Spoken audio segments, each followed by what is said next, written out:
सबसे पहले शुरुआत मैं अमित तिवारी जी आपसे ही करूंगी, क्योंकि एक ऐतिहासिक दिन, पूरा देश इसका साक्षी बन रहा है, हर एक नागरिक गवाह बन रहा है। आज एक ऐतिहासिक दिन माना गया है, लेकिन हो हल्ला, इतने ज्यादा खलबली किस बात की मच रही है? अब देखिए, शुरुआत हुई लोकसभा में भी हमने देखा किस तरीके से अधीर रंजन चौधरी हो चाहे कोई भी हो, हर कोई हल्ला मचाता हुआ नजर आ रहा है। क्या लग रहा है ये सिर्फ शुरुआत है, लेकिन आने वाले वक्त में इससे ज्यादा और तकरार देखने को मिलेगी?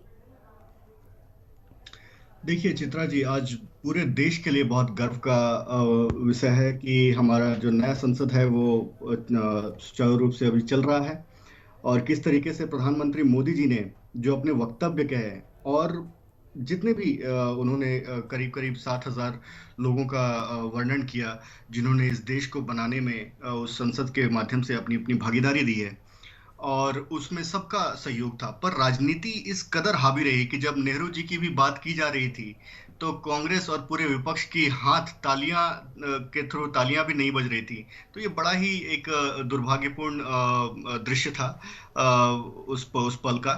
पर मेरे ख्याल से जो आज का पल है उसको मैं राजनीति उसमें कोई नहीं करूंगा, लेकिन आज का पल बहुत ही गर्व का पल है। बहुत ही महिला आरक्षण बिल टेबल हुआ है नए संसद में, और महिलाओं को 33% की भागीदारी दी जाएगी। और जिस तरीके से महिलाएं हर क्षेत्र में, आप देखें इसरो से लेकर वैक्सीन जो हमने बनाया, जो आईसीएमआर के साइंटिस्ट हैं वहां पे, इसरो में, और वायुसेना में, अभी तो सेना में भी उनकी भर्ती होगी। तो जिस तरीके से महिलाओं की भागीदारी हर क्षेत्र में बढ़ रही है और वो घर से लेकर बाहर तक और अंतरिक्ष तक अपना परचम लहरा रही हैं, और संसद के माध्यम से भी ये एक बहुत बड़ा कदम उठाया गया है। मेरे ख्याल से इस चीज को आज पॉलिटिसाइज नहीं करना चाहिए, इस पे सर्वसम्मति से पारित करना चाहिए। पर जिस तरीके से कांग्रेस ने झूठ परोसने का काम किया कि पहली बिल हमने लाया, तो अगर वो पहले बिल लाए तो अभी तक उन्होंने पास क्यों नहीं करा पाया, ये एक सोचने का विषय है। पर इसकी बात ना करते हुए अधीर रंजन चौधरी जी को भविष्य की बात करनी चाहिए थी। जो भाजपा ने जो प्रयास करके इसको सर्वसम्मति से पारित कराने का प्रयास किया, उसकी बात करनी चाहिए थी।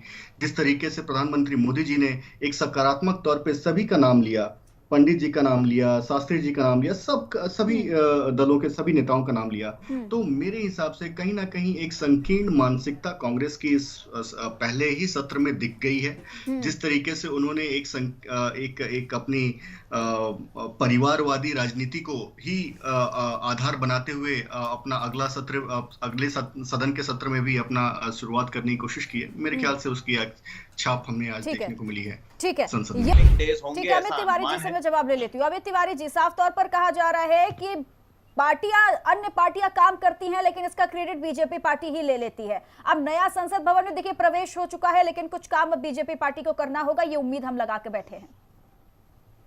नहीं, देखिए चित्रा जी, पूरा का पूरा जो घमंडिया गठबंधन है ये विघ्न संतोषी है। कितना भी अच्छा कोई भी काम हो जाए, आपने क्या 9 साढ़े 9 साल में के कार्यकाल में, भाजपा के कार्यकाल में, विपक्ष को कभी भी प्रधानमंत्री मोदी जी के एक बढ़िया से बढ़िया काम पर कोई भी अच्छी बात कहते हुए सुना है? नहीं सुना होगा। क्योंकि ये हर चीज में आप कितना भी अच्छा काम कर लें, उनको विघ्न ही देखता है, और जब तक इनको विघ्न ना दिखेगा तब तक इनको संतोष भी नहीं आएगा। तो ये विघ्न संतोषी प्रकार के लोग हैं, इनको हर चीज में विघ्न देखना है। ये बात कर रहे थे आईटी क्रांति की, आज आईटी क्रांति की बात करने वाले लोग को आज टैब चलाने नहीं आ रहा था, जो संसद में हल्ला करने लगे कि उनको जो टेक्नोलॉजी दी गई वो चलाने नहीं आ रहा है, और ये बात कर रहे हैं आईटी क्रांति की। तीसरी बात देखिए, जिस तरीके से रिजर्वेशन अंडर रिजर्वेशन की बात की जा रही है, इसी तरीके से देश को जातियों में, पंथ में, भाषा में बांटकर राजनीति करना चाहते हैं। आज तक इनका राजनीति का आधार क्या रहा है? मुस्लिमों को बांटा, यादवों को जोड़ा, ठीक है, समय मुझे इतनी की इजाजत देता मैं माफी चाहूंगी आप सभी से, और बहुत बहुत शुक्रिया आप सभी का मेरे साथ चर्चा में जुड़ने के लिए।